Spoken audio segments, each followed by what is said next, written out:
Alejandro Ferrer woke up that Saturday just as he did every year, on the same day, at the same time, 6:12 in the morning. It was as if his body had memorized the exact moment of Camilla's death, his wife, 5 years earlier. The room was immaculate, as always. The sheets were perfectly made, the lamplight was on, at just the right intensity that he considered comfortable, and the woody scent still lingered in the air from the previous night. Alejandro lived alone, but nothing in his house suggested abandonment or neglect. On the contrary, every detail was meticulously thought out, not out of vanity, but out of necessity. Control was his last shield. That morning, he put on the same black Italian-cut suit he wore every year to visit Camilla's grave, chose the dark grey tie as if it were part of a funeral uniform, and silently descended the stairs with the expression of someone who no longer expected any surprises from life. At the time, Alejandro was considered one of the most influential businessmen in Latin America. His fortune grew quietly, invested in markets that few understood, managed from a glass building in downtown Buenos Aires, where everything operated at the exact time he dictated. But on the inside, he carried a void that no graph or spreadsheet could measure. Since Camilla's death, he had never gotten involved with anyone again, never even allowing himself to consider the idea of companionship. The pain was still there, intact, but encapsulated in a dome, made of routine, silence, and business. His only emotional concession was that one day of the year, when he put the numbers aside, turned off his cell phone, and walked to the Recoleta cemetery to spend an hour in front of the white marble tombstone bearing her name in discreet letters, Camilla S. Ferrer. And if you feel that this story will touch you somehow, subscribe to the channel, like the video, and activate the notification bell so you don't miss the next stories. When he arrived at the light cemetery, the sky was still shrouded by a light mist, one of those that seemed to hide the world just enough to make it quieter. Alejandro walked slowly, unhurried, as he did every year. His gloved hands held a small arrangement of white lilies, Camilla's favorite flowers, which he always ordered from the same flower shop on Calle Rodriguez Peña. As he crossed the marble and granite corridors of the Recoleta cemetery, he felt that familiar tightness in his chest that, by habit, he no longer even called pain. It was more a reminder, discreet and unsettling, that something inside him still existed, even if he tried to ignore it. When he saw the grave, he stopped for a moment. Something was wrong. The tombstone was partially covered, not by fallen leaves or flowers, but by a small body curled up in a fetal position, as if sleep had won after a long wait. A boy. Alejandro froze. That image made no sense. A frail boy, covered by a coat 2 sizes too big, was sleeping on Camilla's grave as if that were his safe place in the world. The businessman looked around, expecting to see someone nearby, an adult, a guardian, any clue that explained the boy's presence there. Nothing. He approached slowly, with the caution of someone facing an invisible threat. As he got closer, he noticed that the boy was holding a crumpled photo. He recognized the portrait immediately. It was a picture of Camilla, taken in their garden when she still smiled gently, wearing a yellow dress that he had forgotten ever existed. A shiver ran down his spine. Before he could say anything, the boy murmured in a sleepy and almost whispered voice, "Mama." Alejandro felt his stomach turn. Still in shock at the unexpected presence of the boy, Alejandro took a few steps back, his gaze fixed on the trembling figure resting on the tomb. While his mind raced to find explanations, emotions began to stir within him, awakening long-dormant memories. The image of his wife, always immaculate and distant, invaded his thoughts, now mixed with the confusion and pain of the abandonment he himself carried. He remembered every solitary visit he made to the tomb, where silence was his only companion. Yet he had never imagined that that day would reveal a secret so disturbing and inexplicable. The air was filled with an unexpected chill, and the mist that enveloped the cemetery seemed to intensify the feeling that something irrevocable was about to change. The distant sound of footsteps and murmurs in the breeze only reinforced the atmosphere of suspense that was setting in, leading him to question every decision of the past. At the same time, the fragile voice of the boy, mingled with the whisper of the wind, echoed like a call lost in time, challenging his own understanding of reality and the mourning that defined him. Alejandro's perplexity led him to make an impulsive decision, to take the boy in, at least for a while, to try to understand the inexplicable connection he seemed to have with Camila. With his mind swirling with doubts and his heart tightened by a compassion he had never allowed to blossom, he wrapped Matthias in his coat in an attempt to provide protection and closeness. The walk back to the car was laden with a tense silence, where each step resonated like a reminder of the chasm opening between his cold, calculated world and the reality full of feelings that the boy brought.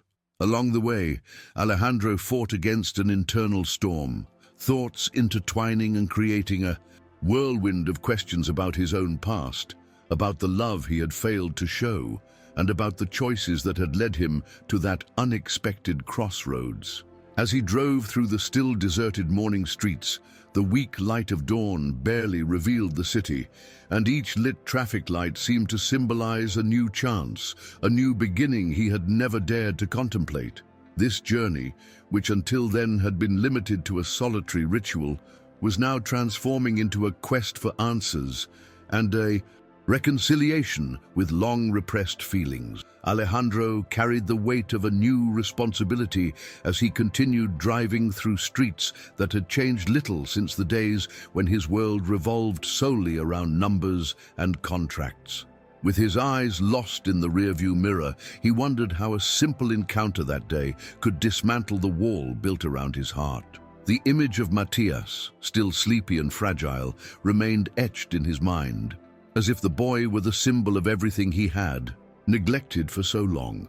At the same time, the memory of Camilla's restrained smiles and unfulfilled promises intertwined with the urgency to rescue something that had been lost amidst endless meetings and cold reports. During the drive, every traffic light and every deserted street seemed to murmur secrets of the past, reinforcing the idea that transformation would not occur abruptly, but rather gradually, with every new step. In that mixture of doubts and an unexpected hope, Alejandro understood that the day brought a chance for redemption, even if dressed in unexpected and painful forms. He began to see that routine, so rigid and relentless, could be broken by a simple act of humanity. In the silence of the car's interior, he relived the memories contained in every detail of the life he had once shared with Camila, and now, in the boy's gaze, he saw a mirror of everything that had been left aside. While driving to a nearby hotel, Alejandro maintained an almost meditative concentration, mentally revisiting every detail that had led him to that surreal encounter.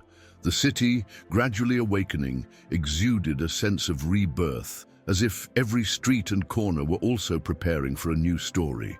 Inside the vehicle, the silence was broken only by the gentle murmurs of the engine and by thoughts running free, mixing the rationality of business with emotions that had long been dormant.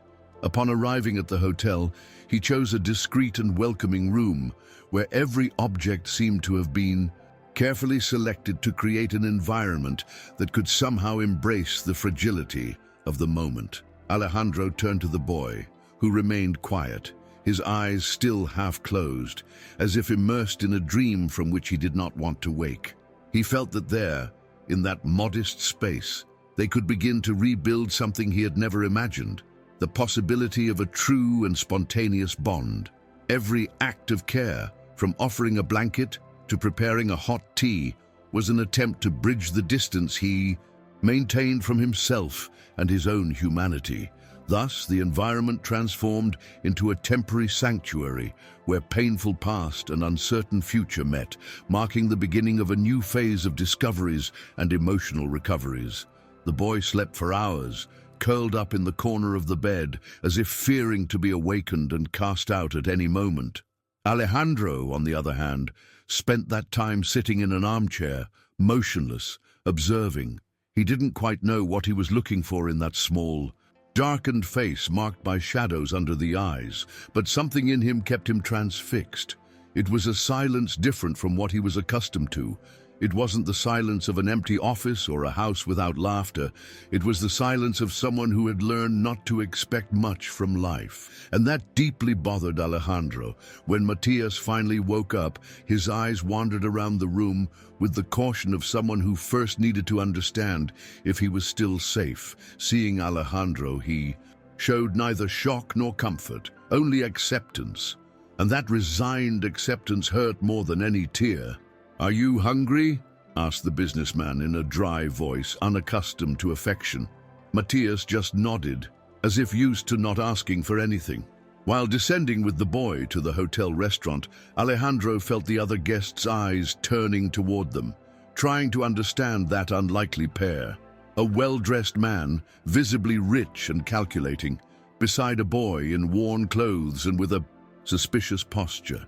The waitress attended to them kindly, yet her eyes also betrayed doubt. Even though Matias was hungry, he hesitated to touch the cutlery, as if waiting for permission. "You can eat whatever you want," said Alejandro, even surprising himself with the gentle tone in his voice. The boy took the bread slowly, as if afraid that it was a test. And in a way it was. A test not only for him, but also for Alejandro, who was beginning to realize how unprepared he was for that kind of intimacy. Watching the boy eat, without asking for anything, without complaining, just eating as if silently giving thanks, was like observing a forgotten part of the world, a part that he had never let in. After the quiet breakfast, Alejandro took Matias to a nearby clothing store.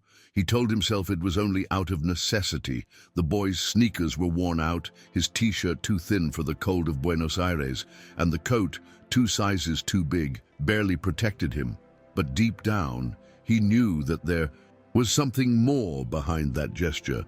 It wasn't just about clothes, it was about mending in some way the years in which he had ignored signs, feelings, and even Camilla herself. In the store, Matias moved among the racks with his usual caution, not touching anything, looking at everything as if he were observing shop windows that were not made for him.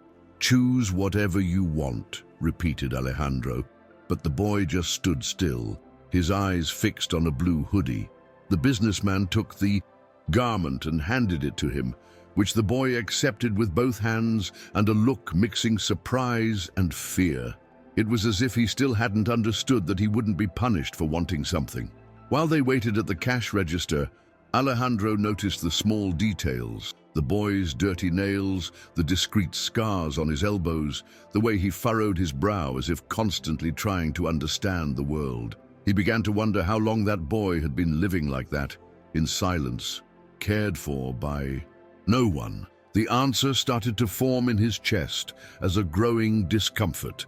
When they returned to the hotel, with bags in hand and few words exchanged, Alejandro could no longer ignore the feeling that had been gnawing at him since the cemetery. He needed to understand who that boy was, where he came from, and why, damn it, he held a photo of Camilla as if it were a relic. And it was in that unrest that he made the decision to go to the orphanage. He needed answers, context, and above all, to confront what he himself did not know he was looking for. The next day, Alejandro woke before sunrise. He had spent part of the night staring at the ceiling of the hotel room, listening to Matias's soft breathing while he tried to organize his own thoughts. Waking early was nothing new. It was part of his disciplined routine. But for the first time in years, he did not have a defined plan. He typed the name of the orphanage into the GPS and set off with the still sleepy boy by his side, wrapped in one of his new coats. The car crossed neighborhoods Alejandro barely knew, despite having lived in the city for decades. Upon arrival, he was greeted by a simple iron gate and a faded sign with the name La Santa Teresa. The building was old but clean, with toys stacked in one corner of the yard and the sound of children's voices echoing in the background. As soon as he identified himself, a woman with a serene appearance and firm voice came to meet him. Sister Clara. Her eyes were not startled by his expensive suit or by the sight of Matthias clinging to his coat. She only nodded, as if she already knew the reason for the visit. Led to a small room with pale walls and light wooden chairs, Alejandro sat down in front of the nun and said, without beating around the bush, that he needed to understand why a boy was holding a picture of his dead wife. Sister Clara simply listened. When he finished, she pulled out a folder of documents, placed it on the table, but did not open it. "Camilla used to come here every week," she said calmly. "Since the end of 2014, she never told you." The question, delivered with an almost cruel naturalness, hit Alejandro like a dull blow. "Camilla, here, every week." Sister Clara continued, "Matthias was the only one with whom she formed a bond. He brought books, cakes, helped with chores. She spoke to him as if he were already hers. Everything was ready for adoption. Only one signature was missing. The next day, she died." Alejandro sank into his chair. Never in his life had he felt so alienated from the world of someone with whom he had shared a bed for so many years. Alejandro remained silent for long minutes, staring at the tabletop as if trying to see an answer in the wood grain. The revelation hit him in layers. First, the surprise of discovering a side of Camilla he had never known. Then, the pain of realizing how emotionally absent he had been during the last years of their marriage. He remembered Camilla trying to start conversations at night, talking about children and social projects, but he had always interpreted that as harmless distractions. He never imagined she was building such a deep, serious bond with someone outside that ordered universe he controlled. Sister Clara, noticing his shock, pushed the folder toward him, finally open. Inside were copies of forms, photos of Camilla with Matthias, handwritten notes. In one of them, Camilla described Matthias as light in the midst of darkness. Those words now seemed like a whisper coming from another life. On the way back, Alejandro said not a word. Matthias, sitting on the bench beside him, held one of the photos given by Sister Clara, a photo in which he and Camilla appeared side by side, smiling. The boy seemed to know that this was a precious memory, perhaps the only one linking him to someone who had loved him unconditionally. With his hands on the steering wheel, Alejandro felt a whirlwind inside his chest. The pain was not just for the loss of Camilla, but for the brutal awareness that he had never known her completely. And worst of all, perhaps she died believing that he would never accept the son she had chosen to love. When he parked in front of the hotel, he looked at Matthias as if seeing him for the first time, not as a burden nor as a mystery, but as a reminder of everything he had ignored, of everything that could still change if he had the courage. In the days that followed, Alejandro tried to regain control.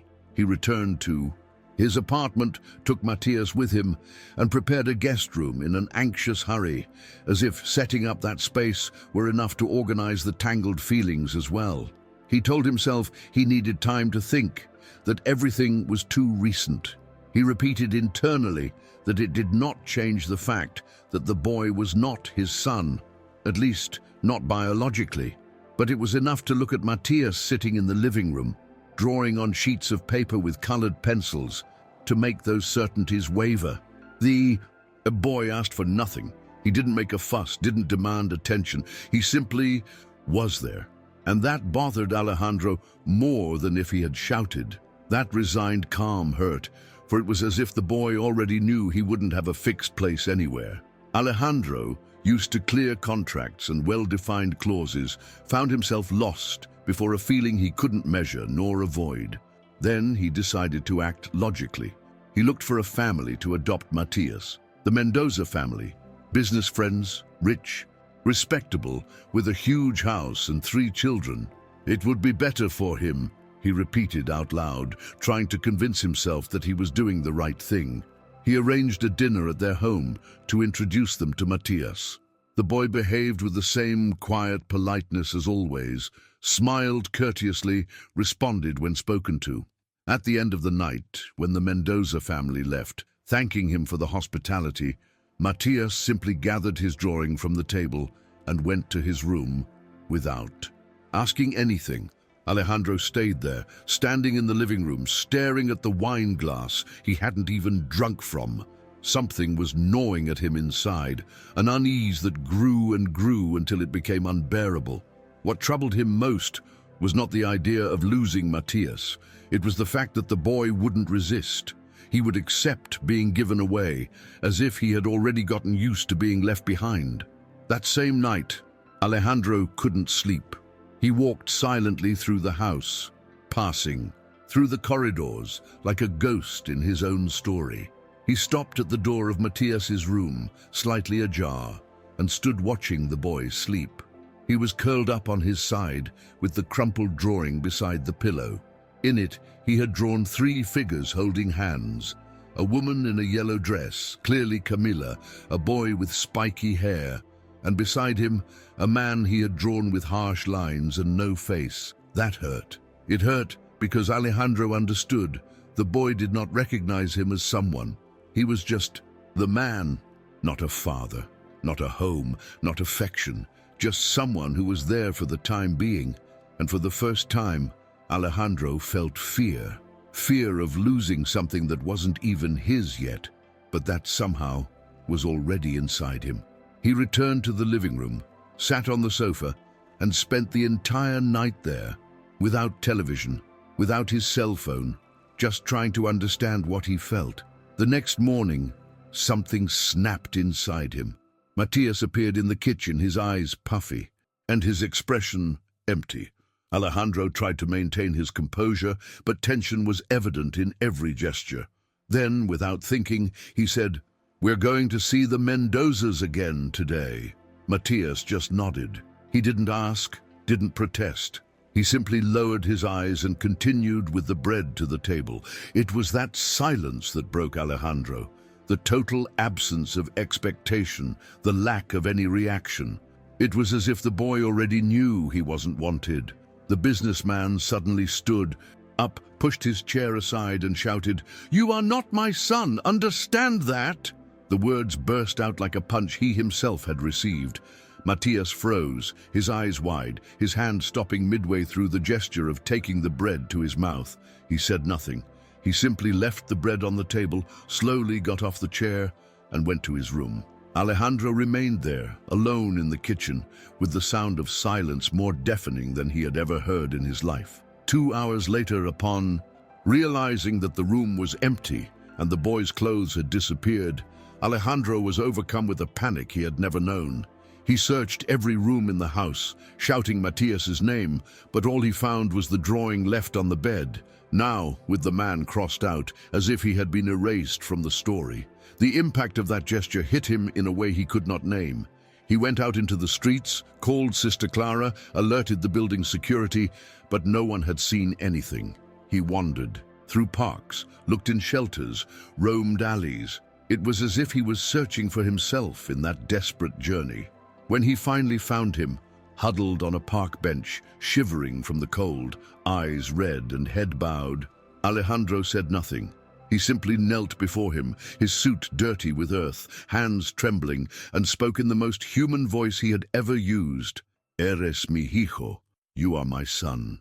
Matthias did not answer. He only cried silently, his face buried in his hands, while Alejandro wrapped him in an embrace that neither asked for nor needed words. Back at home, Matthias said little. Alejandro did not either.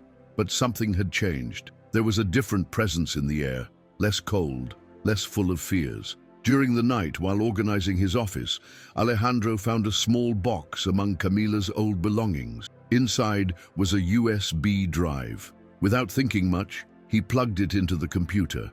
The screen lit up with her image, recorded months before her death. Camila was sitting on a garden bench with the sun on her face and a smile that mixed sweetness and sadness.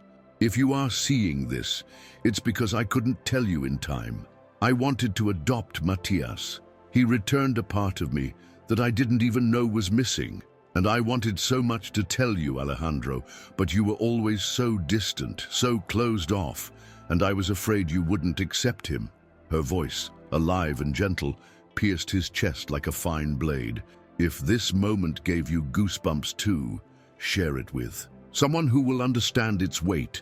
It really helps spread stories that deserve to be felt with the heart. The video continued, and every word from Camilla seemed to peel away another layer of the emotional armor that Alejandro had carried for years. If someday this boy crosses your path, please do not see him as a burden. He is love, Alejandro. Not that kind of love that shouts, demands, or imposes, but the love that waits, silently, that accepts, even when it is not accepted. Alejandro brought his hands to his face, trying to hold back the tears that insisted on falling, but it was useless. What he felt was not just longing, it was guilt. It was belated love. It was the pain of realizing that for so long he had been blind to everything that truly mattered. At the end of the video, Camilla looked directly into the camera and whispered, "It's not the blood that makes a father. It's the courage to stay." When the screen went dark, Alejandro remained there, motionless, for minutes that felt like hours, digesting that last message as if it had come from the very heart of the woman he had never forgotten, and perhaps never truly understood. The next day, even before Matias woke up, Alejandro did something he never thought he would. He called his personal lawyer and initiated the legal process for adoption. The decision was no longer driven by guilt or impulse, but by something deeper, a certainty he had never felt about anything before. When he told Matias, the boy only looked at him in silence, eyes fixed and unreadable, as if afraid to believe. Alejandro did not try to convince him. He simply said, "You can stay. This is your home, and you don't have to call me Dad if you don't want to." Days went by with no visible change. Matias remained withdrawn, still unsure, but small things began to happen. He started leaving his drawings on the refrigerator. He began choosing his own clothes. And one day, he sat on the sofa next to Alejandro, unbidden. They said nothing. They just stayed there, together. And that, for Alejandro, was enough. Weeks passed, and Alejandro's routine began to take on shapes he never would have predicted. The dining table, once solitary, now had 2 plates. The shoes left at the entrance of the house were now accompanied by small, dirt-stained sneakers. The silence that reigned at night gave way to a new sound, the sound of pages being turned, of quiet laughter during cartoons, of a boy breathing deeply as he slept in the room.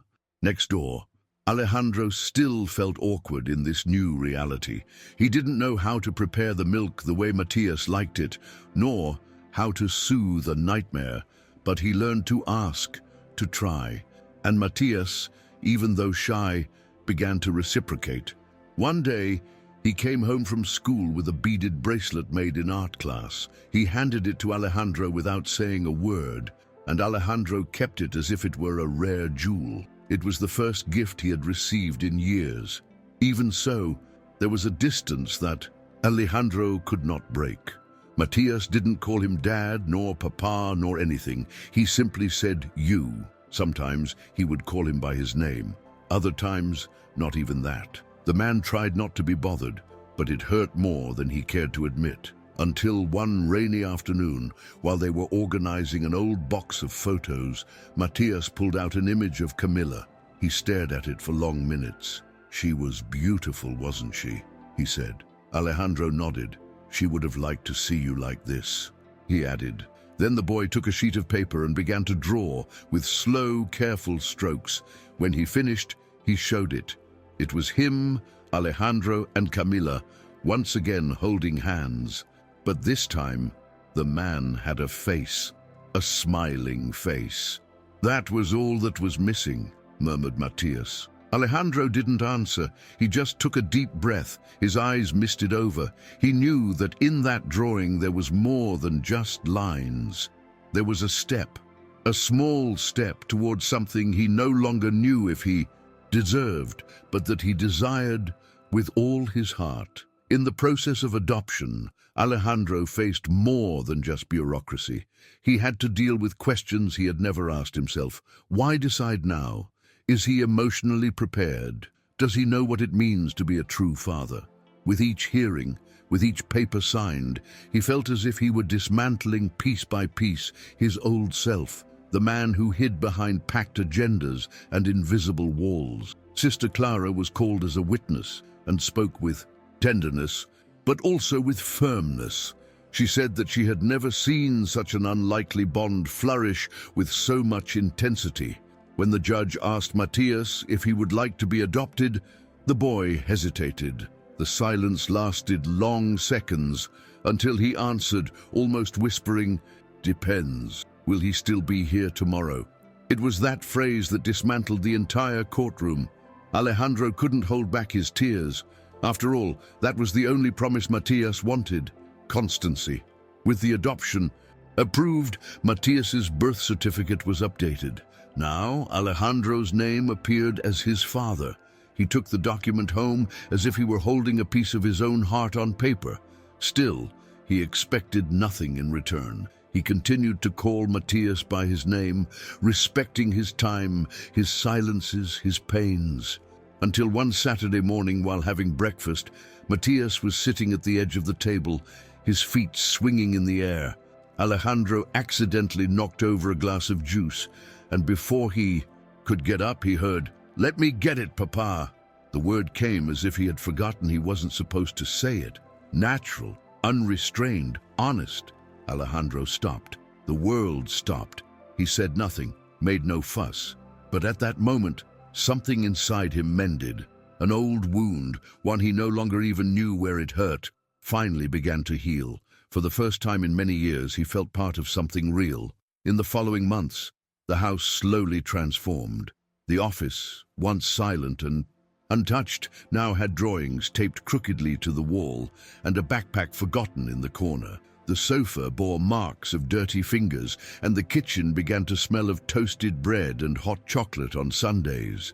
Alejandro, who once controlled every detail of the day, began to learn from the unpredictability that Matthias brought.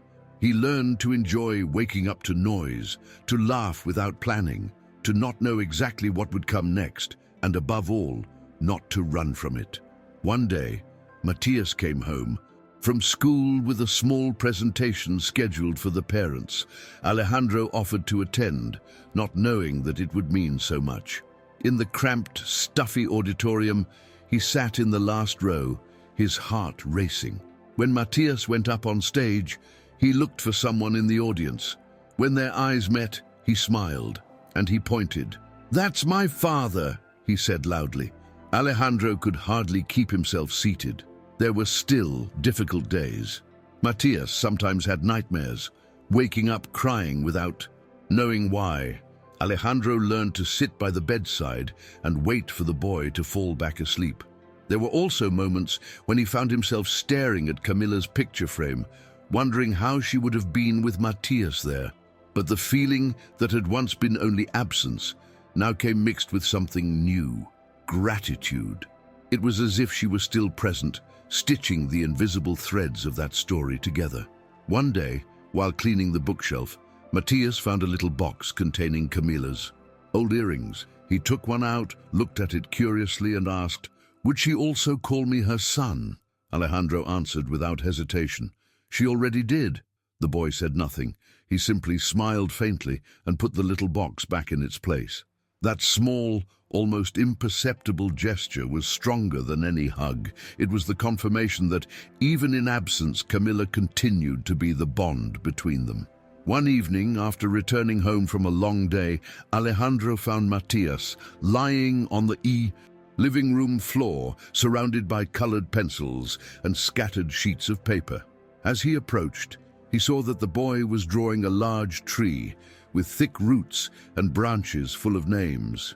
"It's our family tree," explained Matthias, pointing to the names written in crooked letters. Camilla was there at the top, encircled by a heart.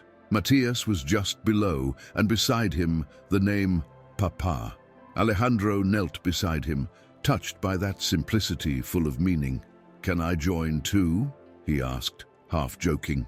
Matthias looked at him as if finding the question silly and replied, "You're already here, aren't you?"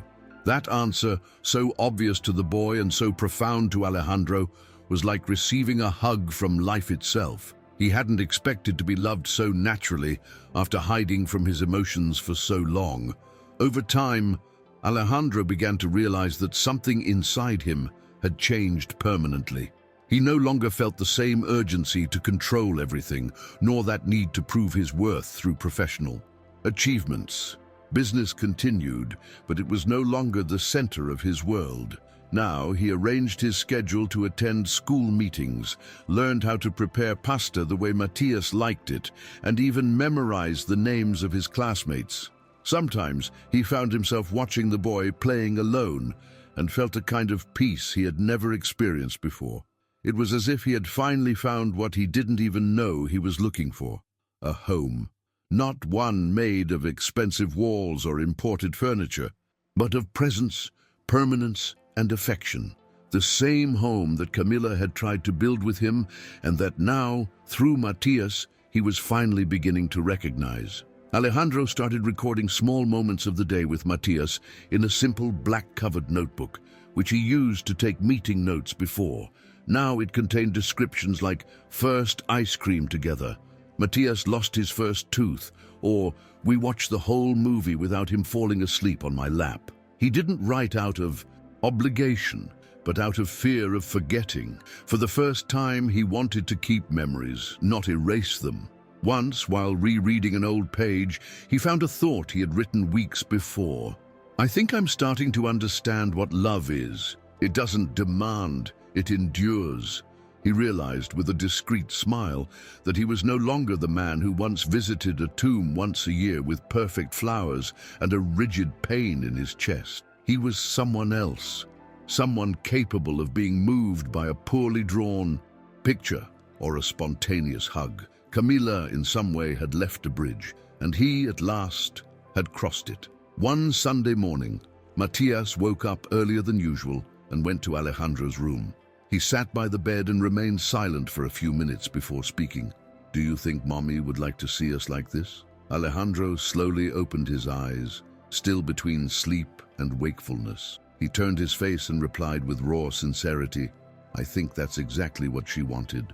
The boy rested his head on his chest and stayed there, quiet. The sound of the clock, the wind coming through the window, the warmth of the small body pressed against his, everything formed a new reality, softer, more present, more alive.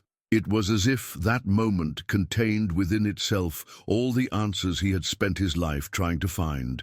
And for the first time, Alejandro didn't need to understand, only to feel and to stay. Over time, Alejandro realized that he no longer needed to prove anything to the world, or even to himself. He no longer cared about the invitations to business events he once fought for fervently. The meetings that occupied his nights were gradually replaced by domino games, homework sessions, and casual conversations on the porch. Life was now something else, slower, filled with meaningful pauses. One Saturday, during a walk in the park, Matthias asked to fly a kite. Alejandro had never done that in his life, not even as a child. But there he was, clumsily running, laughing out loud while the boy shouted instructions authoritatively. The kite string soared to the sky, but what Alejandro felt rising was a new kind of freedom, a detachment from the old weights he had carried, a lightness he hadn't known existed for a long time. It was on that same afternoon that Matthias took his hand without any invitation. He simply interlaced his fingers and continued walking, as if that gesture were natural, every day. For Alejandro, however, it was like crossing an invisible threshold. It was the touch that sealed everything that bureaucracy, papers, and words could never capture. Adoption, after all, wasn't finalized in a courtroom. It was completed right there, in the spontaneous gesture of a boy who finally felt he belonged. Alejandro squeezed his hand back, firmly and tenderly, as if saying, "I'm here," without needing to speak. It was no longer about filling the void left by Camilla. It was about building something new, something of their own. And for the first time in a long while, Alejandro felt whole, not because of what he had conquered, but for who he chose to love and be loved in return. Months later, on a clear afternoon, Alejandro decided to visit Camilla's grave again, but this time, not alone. Matias went with him, wearing the faded blue sweatshirt he had received on that first day. They walked side by side through the cemetery's corridors, unhurried, like two people who knew exactly where they wanted to go. Upon spotting the tombstone, Matias stopped, looked for a few seconds, and, with a timid gesture, placed a drawing on it. It was simple, done in pencil, but full of meaning. It showed Camilla in the center, Alejandro and Matias on each side, all holding hands, with a house in the background. The boy said nothing. He just took a deep breath and remained silent. Alejandro, next to him, felt a lump in his throat. That image said it all. It was the first time that the three of them appeared together in something made by Matias.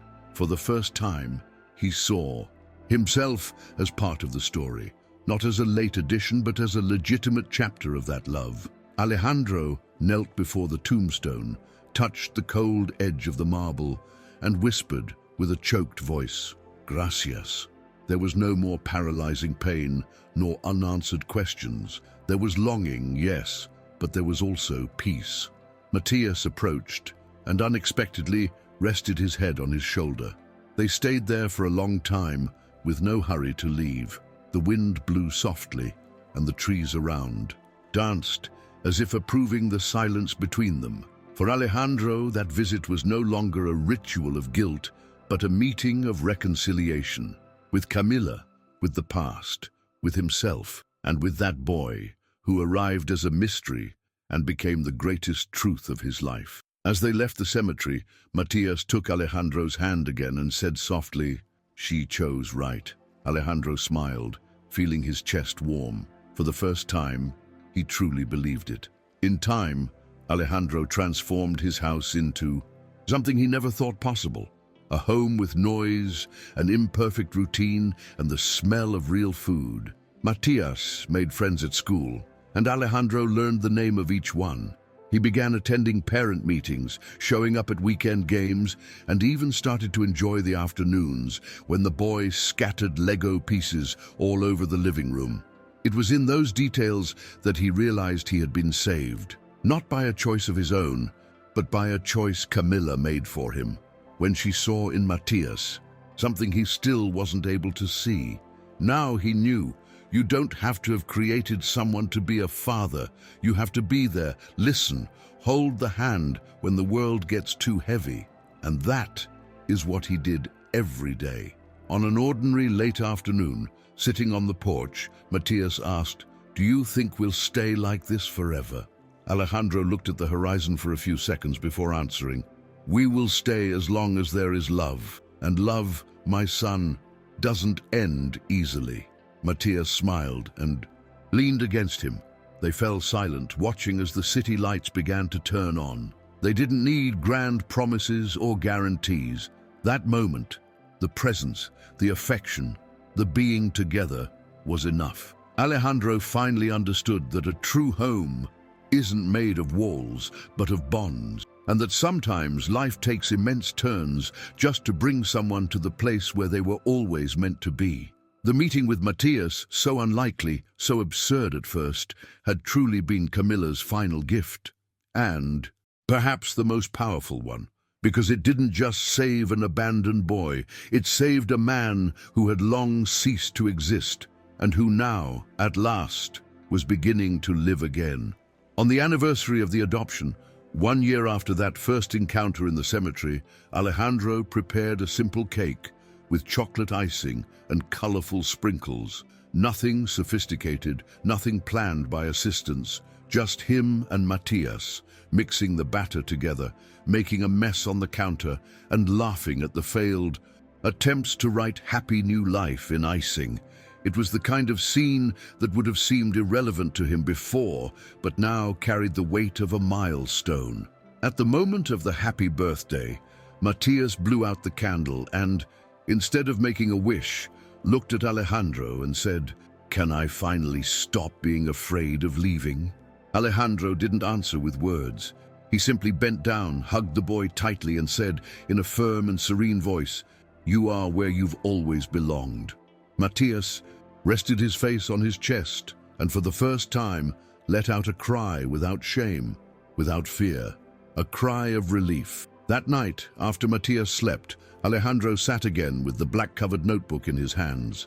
He opened it to the last blank page and wrote, "Today he said he's no longer afraid, and neither am I." After closing the notebook, he looked toward the boy's room, its door ajar, with the blue light of the lamp on. It was there that life was happening now. Not in the numbers, not in the goals, not in the contracts. It was in that messy space where toys mixed with books and where love didn't need explanation. Alejandro finally understood that losing Camila had been one of the greatest pains of his life, but finding Matias had been the path back, the restart, the bridge, and perhaps the miracle he never asked for but that arrived anyway. That day in the cemetery was not the end. It was the beginning of a story that, at last, made sense. And if this story moved you, subscribe to the channel, leave a like, and turn on the notifications. There are many real stories here that deserve to be felt with the heart.